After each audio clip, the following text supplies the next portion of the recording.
Hello friends, welcome back to my YouTube channel education arena. मैं प्रिंस द्विवेदी।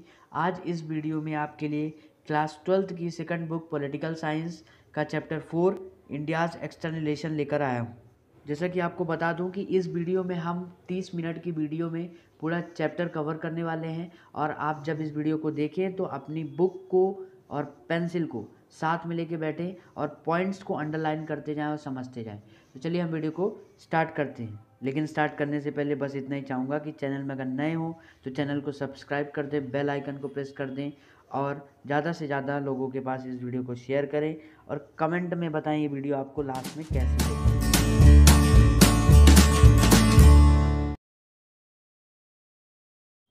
तो चलिए इस चैप्टर में आज हमारा पहला टॉपिक है द कॉन्स्टिट्यूशनल प्रिंसिपल्स।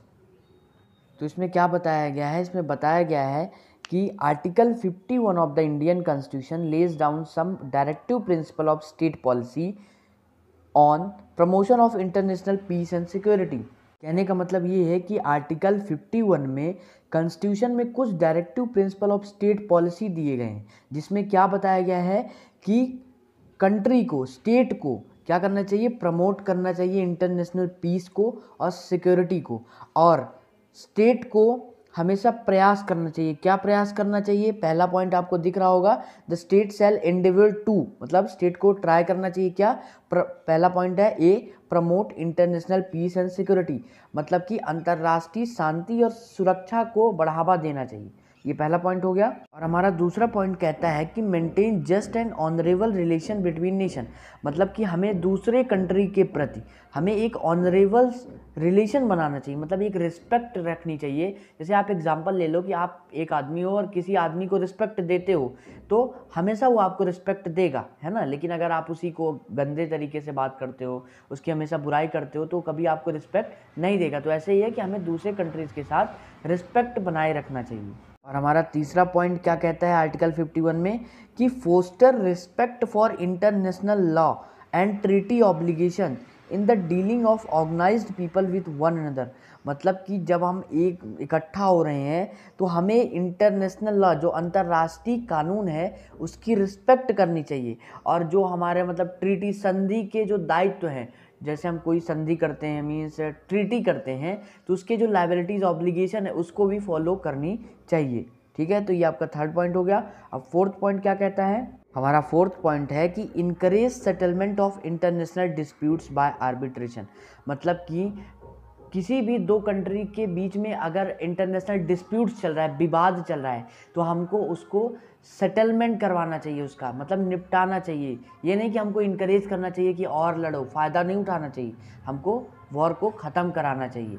ये हमारा लास्ट पॉइंट है और ये हमारा टॉपिक भी कॉन्स्टिट्यूशनल प्रिंसिपल ख़त्म होता है। अब हम अगला टॉपिक देखेंगे। इसको ध्यान रखिएगा क्योंकि पेपर में आ सकता है कि आर्टिकल 51 क्या कहता है। ठीक है, तो ये सारे पॉइंट आपको लिखने पड़ेंगे कि आर्टिकल 51 में directive principle of state policy है, जिसमें 4 बातें कही गई हैं। ठीक है, और अब हमारा अगला टॉपिक है पॉलिसी ऑफ नॉन अलाइनमेंट, जिसमें हमको पढ़ना है कि नॉन अलाइनमेंट, जो हमने नाम पढ़ा था उसके बारे में थोड़ा, तो इसके बारे में थोड़ा समझिएगा कि जब हमने पढ़ा था कि जब कोल्ड वॉर चल रहा था अपने देश में, सॉरी अपने देश में नहीं, पूरे वर्ल्ड में कोल्ड वॉर चल रहा था, तो क्या हुआ था कि जो दुनिया थी, वर्ल्ड जो था, it was divided into 2 part. और आपको पता है कौन कौन से पार्ट?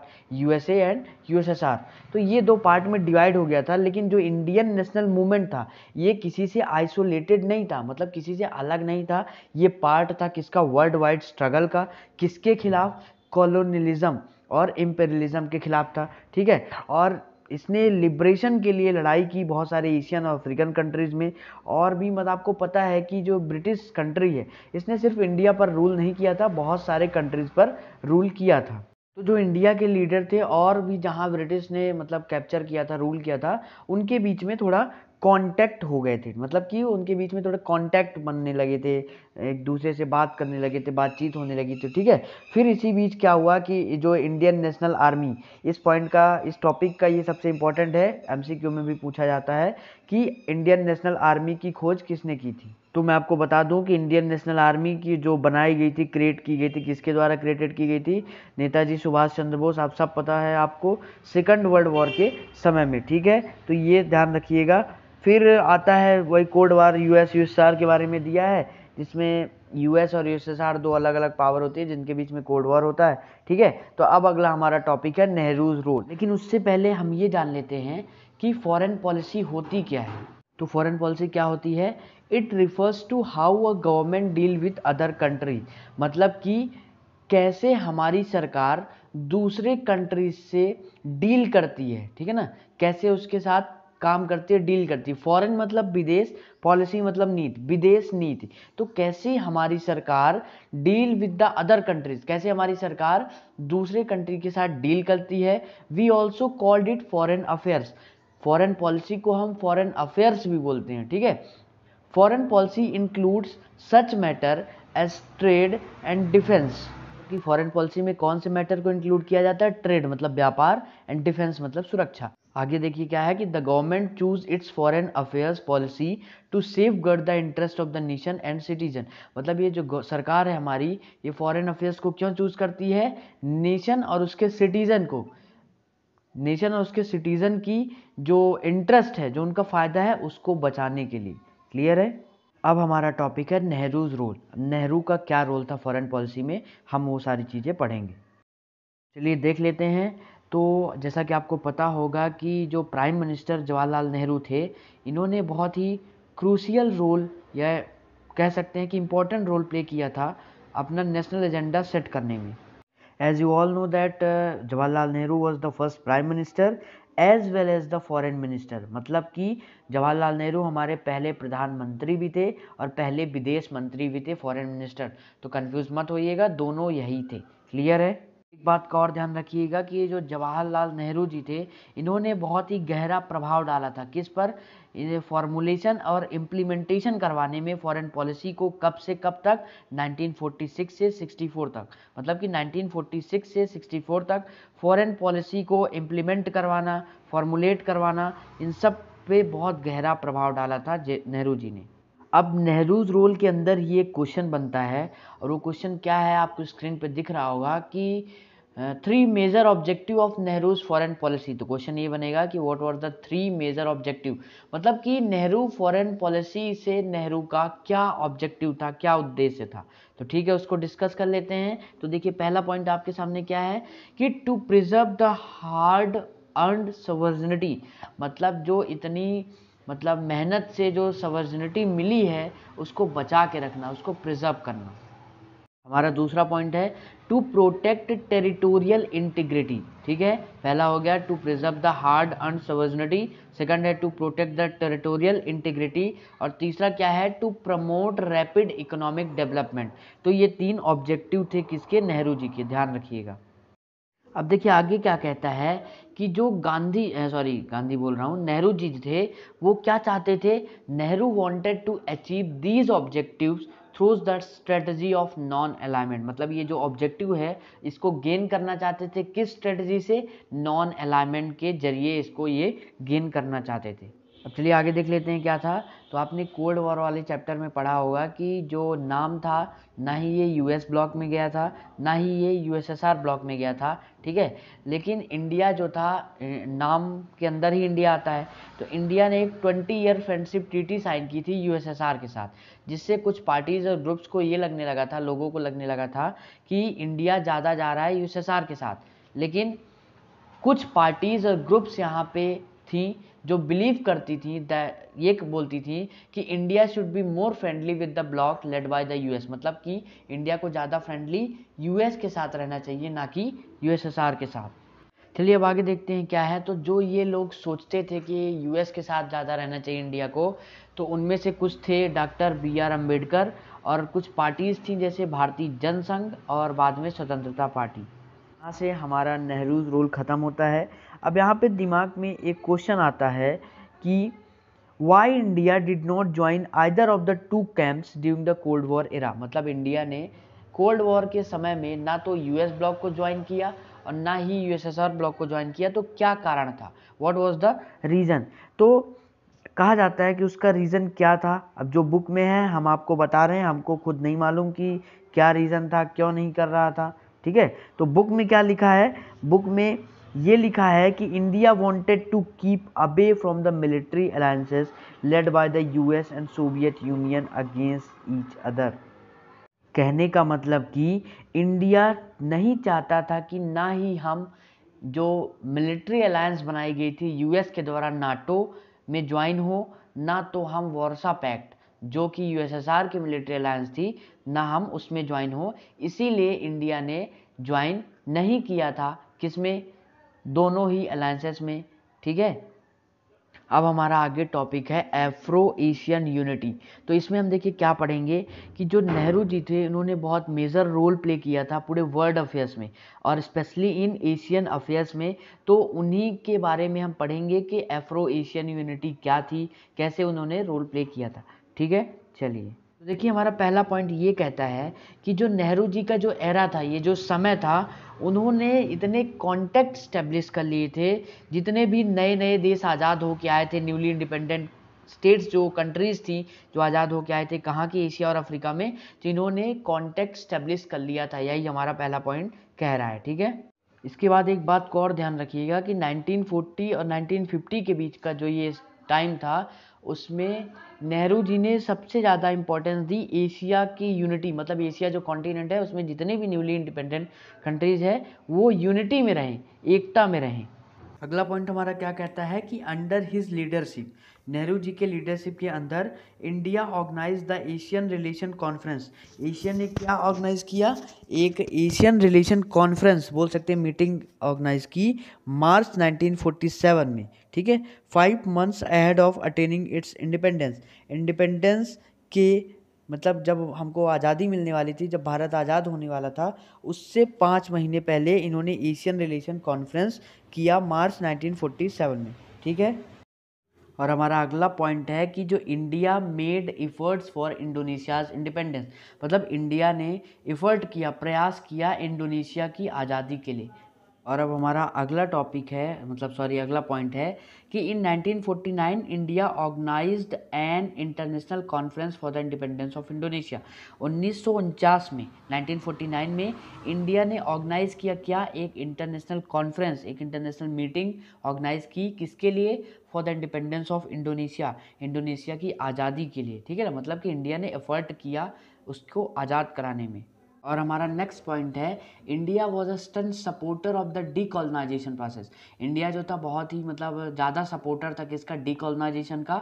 एंड फिमलिस अपोज रेसिज्म, और रेसिज्म को भी अपोज किया। रेसिज्म आपको पता है, काले गोरे का भेद, स्पेशली अपार्थाइड इन साउथ अफ्रीका, जो उस समय ज़्यादा चल रहा था साउथ अफ्रीका में। ठीक है, अब हमारा नेक्स्ट पॉइंट है the Afro Asian conference held in Indonesian city of बैंडंग।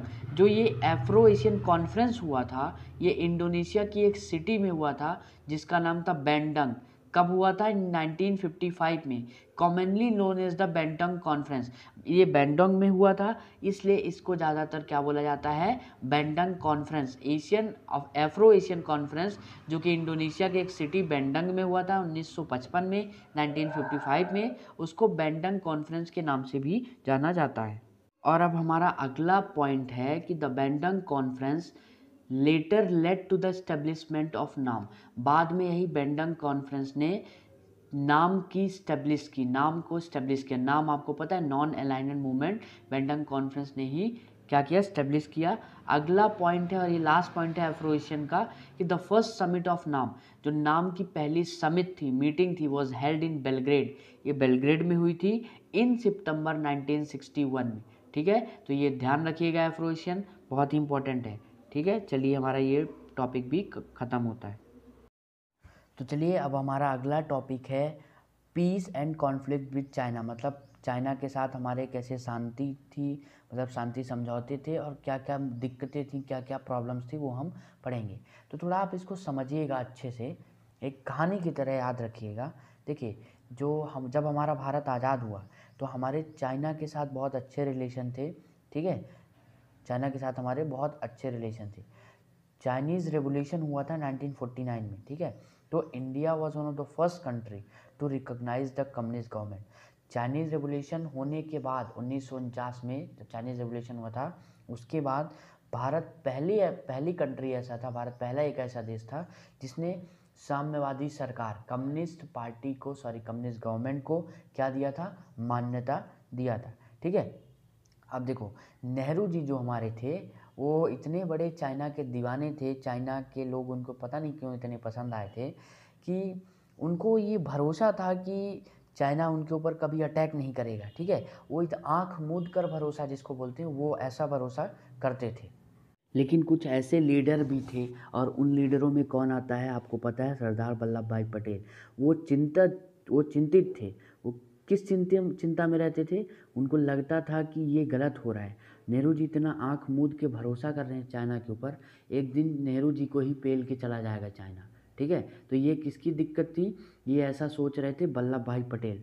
और जब वो बोलते कि इतना भरोसा करना, इतना आँख मूंद कर भरोसा करना ठीक नहीं है, तो बोलते ऐसा कभी हो ही नहीं सकता। कौन बोलता, नेहरू जी बोलते कि ऐसा हो ही नहीं सकता।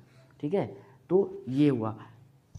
चाइनीज़ बॉर्डर को उस समय पैरा मिलिट्री फोर्सेस द्वारा मतलब प्रोटेक्ट किया जाता था। मिलिट्री नहीं थी, आर्मी नहीं थी वहाँ पे, पैरा मिलिट्री फोर्सेस थी। फिर आगे क्या हुआ कि नेहरू जी ने एक समझौता मीन्स एक एग्रीमेंट साइन किया, जिसको पंचशील एग्रीमेंट जाना जाता है, इस नाम से पंचशील समझौता। इसमें क्या हुआ था, आपको पॉइंट दिख रहे होंगे, तो ज्वाइंट इनिशिएशन ऑफ पंचशील, मतलब इकट्ठा हुए थे। तो 5 प्रिंसिपल, पंचशील का मतलब कि 5 सिद्धांत, 5 प्रिंसिपल ऑफ पीसफुल को एग्जिस्टेंस, मतलब कि ये जो 5 प्रिंसिपल अडॉप्ट किए गए थे वो हर सबको मानने हैं। ठीक है, और ये किसके द्वारा किया गया था Panchsheel, by the Indian prime minister Jawaharlal Nehru and the Chinese premier Zhou Enlai. Premiere का मतलब होता है जो प्रमुख होते हैं, मेन। तो ये दो द्वारा, नेहरू जी द्वारा और जो इनलई के द्वारा किया गया था। कब, 29 अप्रैल 1954 में। किस लिए किया गया था, was a step in the direction of stronger relationship between the two country, जिससे इंडिया और चाइना के जो रिलेशन हैं वो और अच्छे हो जाएं। और फिर बाद में क्या हुआ कि इंडिया के लीडर और चाइना के लीडर एक दूसरे की कंट्री में आने लगे। मतलब उस समय बहुत चाइना को प्यार था हमसे, और हमारे नेहरू जी को भी चाइना से बहुत प्यार था। तो आने लगे और उनका बहुत मतलब स्वागत किया गया, लोग बहुत फ्रेंडली क्राउड से उनका स्वागत किया गया। समझ रहे हैं ना आप। तो अभी तक तो हमने पढ़ा कि शांति थी। ठीक है, अब देखिए चाइना अपने रंग बदलना चालू करता है कैसे। तो अब हम इसके लिए सबसे पहले चलते हैं कहाँ, तिब्बत, क्योंकि तिब्बत ही वो कारण था जिससे हमारे चाइना और इंडिया के जो रिलेशन हैं उसमें दिक्कतें पैदा हुई। तिब्बत ही एक वो कांटा था। ठीक है ना, तो चलते हैं हम तिब्बत चलते हैं पहले, फिर वहाँ पढ़ेंगे। तो जैसा कि अभी तक हमने देखा कि हमारे जो पीस एग्रीमेंट जो भी हुए, कैसे हमने शांति बनाई रखी चाइना के साथ। अब हम पढ़ेंगे कि कॉन्फ्लिक्ट क्या हुआ चाइना के साथ। ठीक है, तो कॉन्फ्लिक्ट में सबसे पहला नाम आता है तिब्बत का, क्योंकि तिब्बत ही वो रीज़न था, वो कारण था जिससे हमारे और चाइना के बीच में प्रॉब्लम स्टार्ट हो गई। तो चलिए अब तिब्बत को देख लेते हैं। लेकिन मैं आपको बता दूं कि ये जो तिब्बत है इसके मैं आपको पॉइंट्स नहीं दूंगा, ये आपके सेकंड बुक पॉलिटिकल साइंस के पेज नंबर 69 में, ठीक है, राइट वाले पेज में तिब्बत वाला पूरा टॉपिक लिखा है, उसमें सारे पॉइंट्स इंपॉर्टेंट हैं। ठीक है, तो वो मैं आपको समझा देता हूँ कि उसमें आखिर है क्या, उस पैराग्राफ के अंदर क्या है। तो देखिए मैंने आपको बताया कि जो प्लेटू है सेंट्रल एशियन रीजन का, जिसको तिब्बत बोला जाता है, ये हिस्ट्री में ये एक मेजर इशू था। किसका, tension between India and China, India और चाइना के बीच में जो टेंशन होनी थी इतिहास में, ये सबसे बड़ा इशू था। ठीक है, क्यों, क्योंकि समय समय से चाइना क्या करता था, अपना एडमिनिस्ट्रेटिव कंट्रोल दिखाता था, किसके ऊपर, तिब्बत के ऊपर। चाइना दिखाता था कि तिब्बत हमारा है। ठीक है, लेकिन तिब्बत जो था वो समय समय पर क्या था, वो आज़ाद भी था। ठीक है, फिर 1950 में क्या किया, 1950 में चाइना ने उस पर कंट्रोल कर लिया, कब्जा कर लिया, किसके ऊपर, तिब्बत पर।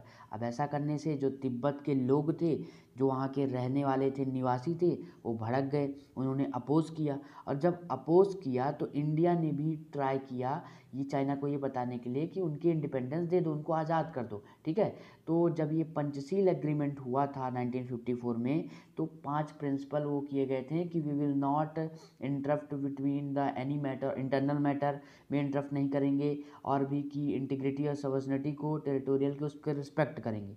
क्या किया गया था कि respecting each others territorial integrity and subordinate, लेकिन यहाँ पे इंडिया को ऐसा कुछ नहीं दिख रहा था, ठीक है। फिर इंडिया ने बोला कि आप उसको आज़ाद कर दो, किसको, तिब्बत को, ठीक है, ये सब हुआ। फिर इंडिया ने मान लिया कि चाइना का ही है तिब्बत, ठीक है। इंडिया ने बोल दिया कि हमको लड़ाई नहीं चाहिए, ले लो तुम तिब्बत ले लो, लेकिन उसको कुछ ऑटोनॉमी दे देना। अब क्या हुआ कि जो तिब्बत के एक स्पिरिचुअल लीडर थे, धार्मिक जो नेता थे, उनका क्या नाम था, दलाई लामा, ठीक है। वो एक बार ये जो इनलई भारत की यात्रा पर आए थे, आधिकारिक भारत की यात्रा पर, मतलब ऑफिशियल रूप से आए थे, तो इनके साथ जो इनलई के साथ दलाई लामा भी आए थे, जो कि एक स्पिरिचुअल लीडर थे।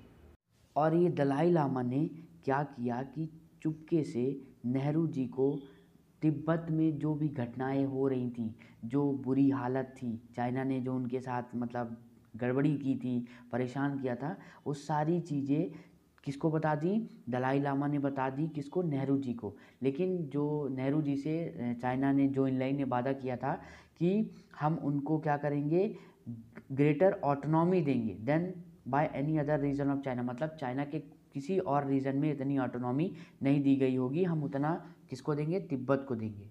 अब 1958 में क्या हुआ कि ये जो तिब्बत के लोग थे उन्होंने हथियार उठा लिए, किसके खिलाफ, चाइना कब्जा कर रहा था तिब्बत के ऊपर, इसलिए चाइना के लोग तिब्बत के लोगों ने हथियार उठा लिए और प्रोटेस्ट चालू कर दिया, किसके खिलाफ, चाइनीज़ फोर्स के खिलाफ। अब इस मामले को चाइना क्या करना चाहता था, दबाना चाहता था, और वो दबा दिया। फिर क्या हुआ, जब दलाई लामा को गड़बड़ लगी चीज़ें और उनको जो सिचुएशन ख़राब लगी, तब 1959 में दलाई लामा क्या किया, इन्होंने चाइना बॉर्डर को पार करके, तिब्बत का बॉर्डर पार करके भारत में आ गए और उन्होंने भारत में शरण ले ली, छुप गए मतलब, ठीक है। अब जब ये पता चला, किसको पता चला, जो इनलई को पता चला, चाइना को पता चला, तो अब दिक्कत हो गई, क्योंकि पहले भी कई जो तिब्बत के लोग थे, वो जब उनके ऊपर अत्याचार होता था, चाइना परेशान करता था, तो वो बॉर्डर पार करके इंडिया में आ जाते थे या फिर किसी और कंट्री में चले जाते थे। तो चाइना ने ये सोचा कि हमारे दुश्मनों को इंडिया पनाह दे रहा है, ठीक है, उनको अपने पास रख रहा है, उनकी मदद कर रहा है, ठीक है। तो यही था, प्रॉब्लम होने लगी, फिर चाइना के साथ हमारे कॉन्फ्लिक्ट चालू हो गए। फिर क्या हुआ कि बहुत सारे एस्लियम मतलब शरण में जो बनाया गया, क्या बोलते हैं, रिफ्यूजी कैंप बनाया गया, जैसे हिमाचल प्रदेश में एक रिफ्यूजी कैंप बनाया गया जिसका नाम धर्मशाला था, वहाँ पे भी कई सारे रिफ्यूजी तिब्बत के वहाँ आके रुकने लगे, ठीक है। फिर इन्होंने, जो दलाई लामा थे, इन्होंने खुद का एक धर्मशाला बना लिया इंडिया में, तो वो भी रिफ्यूजियों को रखने लगे। तो ये था पूरी तिब्बत की कहानी, तिब्बत की कहानी यही हुई थी, ठीक है। इसीलिए फिर हमारे चाइना के साथ रिलेशन ख़राब हो गए। अब हम पढ़ेंगे चाइनीज़ इन्वेशन 1962, वही वॉर जो चाइना के साथ इंडिया ने किया था 1962 में, जिसमें इंडिया को बुरी तरीके से हार मिली थी। तो चलिए इसको भी देख लेते हैं, लेकिन हम थोड़ा पिछला रिवाइज कर लेते हैं। जैसे कि अभी तक हमने बताया कि जो दलाई लामा थे, स्पिरिचुअल लीडर तिब्बत के, वो भारत में शरण ले लिए थे, छुप गए थे, ठीक है। जिससे चाइना को क्या लगा कि इंडिया जो है वो मतलब जगह दे रहा है रहने के लिए एंटी चाइनीज़ एक्टिविटीज़ को, to take place from within India इंडिया, जो इंडिया से हो रही है, ठीक है। अब आगे देखते हैं क्या होता है। देखिए, इससे पहले क्या था कि चाइना और इंडिया के बीच में एक बॉर्डर डिस्प्यूट थी, जिसको इंडिया को लगता था कि ये मैटर हमारा सेटल हो चुका है, और हो गया था कब, कॉलोनियल टाइम पे, जब ब्रिटिश हमारे ऊपर रूल करते थे। लेकिन चाइना क्या बोलता था, चाइना बोलता था कि ब्रिटिश का कोई भी मैटर यहाँ पे अप्लाई नहीं होगा। China said that any colonial decision did not apply, ठीक है। देखिए अब आगे बढ़ते हैं कि मेन डिस्प्यूट्स क्या था, क्या कारण था।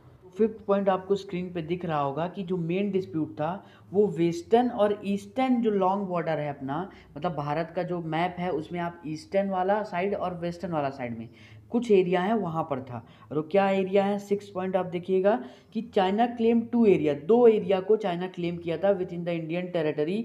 जो पहला एरिया क्या है, अक्साई चीन एरिया, जो कि लद्दाख में है, region of Jammu and Kashmir, और दूसरा अरुणाचल प्रदेश में, जिसको पहले नेफा बोला जाता था, नॉर्थ ईस्टर्न फ्रंटायर एजेंसी। तो इसको चाइना क्लेम करता था कि ये उसका है, ठीक है। अक्साई चीन एरिया और नेफा अरुणाचल प्रदेश वाला, इसको क्या क्लेम करता था कि ये एरियाज़ हमारे हैं, ठीक है। देखिएगा 7th पॉइंट में क्या बोल रहा है कि 1957 से 1959 के बीच में चाइना ने अक्साई चीन एरिया पर ऑक्यूपाई कर लिया, इसने कब्जा कर लिया और स्ट्रेटजिक रोड बनाने लगा। और दोनों साइड के जब टॉप लीडर्स ने मतलब डिस्कशन करने के बावजूद भी ये मैटर सॉल्व नहीं हुआ। फिर क्या हुआ देखिए, जब वहाँ पे क्यूबन मिसाइल क्राइसिस चल रहा था पूरे वर्ल्ड में, पूरे दुनिया में क्यूबन मिसाइल क्राइसिस चल रहा था, तो चाइना ने 1962 में भारत पर अटैक कर दिया। ठीक है, मैसिव इन्वेजन था इन अक्टूबर 1962 में on both the disputed region, दोनों रीजन पर, मतलब अक्साई चीन एरिया वाले में भी और नेफा वाले में भी। क्लियर है यहाँ तक? अब देखिएगा जो इनका पहला अटैक था ये 1 हफ्ते तक चला और चाइनीज़ फोर्सेस ने कैप्चर कर लिया कुछ एरिया अरुणाचल प्रदेश की। अब देखिए चाइना ने जो भारत पर दूसरा अटैक किया 1962 में ही, वो 1 महीने बाद किया। पहला अटैक किया था 1 हफ्ते चला और फिर दूसरा 1 महीने बाद किया। अभी क्या हो रहा था यहाँ पे कि जब इंडियन फोर्सेस चाइना को रोकने का प्रयास कर रही थी ईस्ट साइड में, सॉरी वेस्ट साइड पे, तो इधर ईस्ट साइड पे चाइना आसाम प्लेन से आगे बढ़ने की कोशिश कर रही थी। फिर लास्ट में क्या हुआ कि चाइना ने क्या कर दिया, सीज़ फायर रोकने का, मतलब एक तरफा सीज़ फायर रोकने का मतलब वो कर दिया और अपने सैनिकों को युद्ध शुरू होने से पहले ही वापस बुला लिया जहाँ से वो स्टार्ट किए थे, जहाँ से लड़ना स्टार्ट किए थे। अब देखिए इसके बाद क्या हुआ कि जो ये चाइना ने जो अटैक किया था इंडिया के ऊपर, इससे क्या हुआ, जो भारत की जो इमेज थी वो भारत के अंदर और बाहर दोनों थोड़ा ख़राब हो गई थी और बहुत ज़्यादा सैनिक मारे गए थे। ठीक है, और फिर हमको ब्रिटिश से और अमेरिकन से मिलिट्री असिस्टेंस मदद मांगनी पड़ी। ठीक है, और अब हम आगे पढ़ेंगे कि क्या कारण था हमारा चाइना से वॉर हारने का। तो ये बहुत इंपॉर्टेंट क्वेश्चन है, इसको ध्यान रखिएगा कि what was the reason of losing the war of 1962। तो ये ध्यान रखिएगा। ठीक है, तो पॉइंट दिख रहे होंगे आपको। तो देखिए पहला पॉइंट ये बनता है कि ये माना जाता है कि जो हमारे टॉप आर्मी कमांडर्स थे वो या तो रिज़ाइन कर चुके थे या फिर उनको रिटायर कर दिया गया था, इसलिए कोई अच्छा कमांडर नहीं था। पहला रीज़न तो ये बनता है। और दूसरा पॉइंट ये बनता है कि जो नेहरू के क्लोज थे, मतलब जो बहुत करीबी थे, और उस समय के डिफेंस मिनिस्टर जो थे, रक्षा मंत्री वी कृष्णा मेनन, उनको भी मंत्रिमंडल छोड़ना पड़ा था। दूसरा पॉइंट ये है। तीसरा पॉइंट क्या माना जाता है, आपको शुरू में मैंने पढ़ाया है और अभी भी ध्यान रखिएगा कि नेहरू जी क्या थे, शुरुआत में चाइना के साथ ज़्यादा ही प्यार जता रहे थे, है ना। तो लोग क्रिटिसाइज़ करते हैं, उनकी आलोचना करते हैं, बुराई करते हैं कि इसके कारण हम ज़्यादा मिलिट्री में प्रिपेयर नहीं कर पाए, सैनिकों को तैयार नहीं कर पाए और ये ज़्यादा प्यार दिखा रहे थे, उसके कारण भी हम वॉर को हारे हैं। और मैं आपको बता दूं कि इसके बाद नो कॉन्फिडेंस मोशन, मतलब अविश्वास प्रस्ताव लाया गया था सरकार के खिलाफ, जिसमें लोकसभा में बहुत सारा मतलब बहस हुई थी इसके ऊपर, और कांग्रेस को मतलब लोकसभा में कुछ चुनाव हारने भी पड़े थे। और फिर क्या हुआ कि इसके कारण क्या हुआ कि कई सारी अपोजिशन पार्टीज़ भी अफेक्ट हुई, कि जैसे कि सीपीआई में, मतलब जो कम्युनिस्ट पार्टी ऑफ इंडिया थी, उसमें दरार आने लगी थी। ठीक है, और फिर इसके बाद क्या हुआ था कि जो ये अपनी सीपीआई थी वो 2 पार्ट में डिवाइड हो गई थी, 2 भागों में। सीपीआई एक थी और एक सीपीआई एम बन चुकी थी, कम्युनिस्ट पार्टी ऑफ मार्क्सिस्ट। ठीक है, अब देखिए हमारा लास्ट और बहुत ही इम्पॉर्टेंट जो टॉपिक है, इससे क्वेश्चन आता ही आता है, वो है इंडियाज़ न्यूक्लियर पॉलिसी। चलिए अब हम उसको डिस्कस कर लेते हैं। तो इसके अंदर हमारा पहला पॉइंट आता है कि ये जो इंडिया ने न्यूक्लियर टेस्ट किया था, न्यूक्लियर एक्सप्लोजन किया था, पहली बार मई 1974 में किया था, मई 1974 में किया था। और देखिए दूसरा पॉइंट क्या कहता है कि जो नेहरू जी का फेथ था वो साइंस और टेक्नोलॉजी में ज़्यादा उनका भरोसा था, फॉर रैपिडली बिल्डिंग का मॉडर्न इंडिया, एक मॉडर्न इंडिया बनाने के लिए उनका विश्वास हमेशा से साइंस और टेक्नोलॉजी पर था। देखिए थर्ड पॉइंट कहता है कि जो एक इम्पॉर्टेंट कंपोनेंट था इंडस्ट्रियलाइजेशन का, वो क्या था, न्यूक्लियर प्रोग्राम का प्लान था। ठीक है, अब इसको शुरुआत की गई 1940 में under the guidance of Homi J Bhabha, Homi J Bhabha के अंडर गाइडेंस में इसको की गई, किसके, न्यूक्लियर प्रोग्राम की। और देखिए इसके अंदर अगला पॉइंट क्या है कि जो इंडिया क्या चाहता था, एटॉमिक मतलब ये जो न्यूक्लियर बॉम्ब वगैरह ये सब बनाना चाहता था, एटॉमिक एनर्जी बनाना चाहता था शांति के लिए, मतलब फॉर द पीस पर्पस, इसलिए रखना चाहता था कि अगर कोई हमारे ऊपर अटैक करे तो हमारे पास भी रहे। कोई हमको मारने आता है छड़ी लेकर तो कम से कम हमारे पास भी तो कुछ होना चाहिए मारने के लिए। तो इंडिया ये चाहता था। लेकिन अगला पॉइंट इसी के साथ कहता है कि Nehru was against nuclear weapon. Nehru ये बोलते थे कि न्यूक्लियर वेपन नहीं बनाना है हमको, ठीक है। पहली बार तो नेहरू जी ने वहाँ पे लगवा दिया था, अब ये बोलते थे कि नहीं बनाना है।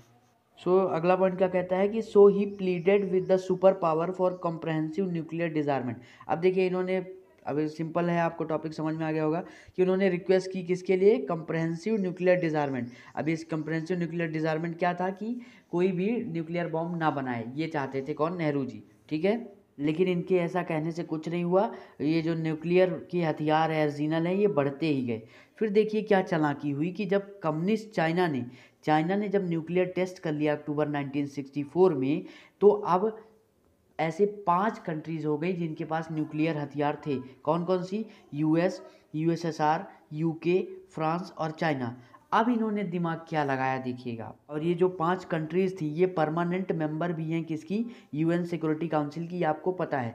तो जब चाइना ने भी न्यूक्लियर टेस्ट कर लिया तो ये सब के ऊपर न्यूक्लियर नॉन प्रोलिफरेशन ट्रीटी वो करना चाहते थे। न्यूक्लियर नॉन प्रोलिफरेशन ट्रीटी का मतलब था कि जिस कंट्री के पास न्यूक्लियर वेपन है अब वही बस न्यूक्लियर वेपन रख सकते हैं, अब कोई भी टेस्ट नहीं करेगा। तो अब ये कहने का मतलब क्या चाहते थे कि जिसके पास डंडा है वही बस रखा रहे, और जिसके पास डंडा नहीं है वो नहीं रखेगा। मतलब अगर आप जब चाहो डंडे से उसको मार सकते हो, लेकिन अगर वो मारना चाहे तो आपको नहीं मार सकता। तो देखिए इनकी चालाकी देखिए कि क्या बोल रही है कि सिर्फ न्यूक्लियर वेपन जो अभी तक बना लिए हैं, टेस्ट कर लिए हैं, सिर्फ उन्हीं के पास रहेगा, अब कोई नहीं करेगा। ये ऐसा हमारे ऊपर थोपना चाहे कि सब इसको एक्सेप्ट करो। और ये कब की बात थी, 1968 की बात थी, जब एनपीटी को हमारे ऊपर इम्पोज किया जा रहा था। लेकिन इंडिया ने क्या बोला, इंडिया हमेशा इसके खिलाफ था और ये बोलता था कि ये डिस्क्रिमिनेटरी है। भाई तुम न्यूक्लियर वेपन ले लिए, जब मान लो हमारी कभी लड़ाई होगी तो तुम हमारे ऊपर छोड़ दोगे, और हमारे पास तो है ही नहीं तो हम क्या छोड़ेंगे। इसलिए इंडिया ने इसको साइन करने से मना कर दिया। लेकिन जब इंडिया ने अपना पहला न्यूक्लियर टेस्ट किया 1974 में, तो ये फॉर द पीसफुल एक्सप्लोजन था, मतलब शांतिपूर्वक इसने कर लिया और किसी को पता भी नहीं चला। तो ये हमारी वीडियो ख़त्म होती है और साथ में हमारा चैप्टर भी ख़त्म होता है। So if you have any problem about any queries you can comment in the comment box. And one thing I want to tell you that की टर्म्स, जो ये की टर्म्स है जैसे CTBT हो गया, ठीक है, NPT हो गया, और भी कई सारे हैं, इनके बारे में थोड़ा आप पढ़ लीजिएगा। इनको कब साइन किया गया, क्या है कि MCQ में पूछा जाता है। हालांकि मैं एक वीडियो बनाऊंगा MCQ पर भी, आप उसको भी देख लेना, ठीक है। अभी तो बहुत सारी वीडियोज़ बनाना है आपके ऊपर, क्लास 12th के लिए मैप प्रैक्टिस करवानी है। तो बस ऐसे ही चैनल के साथ जुड़े रहें और ज़्यादा से ज़्यादा अपने दोस्तों को ये चैनल शेयर करें, वीडियो शेयर करें, लाइक करें। चलिए धन्यवाद।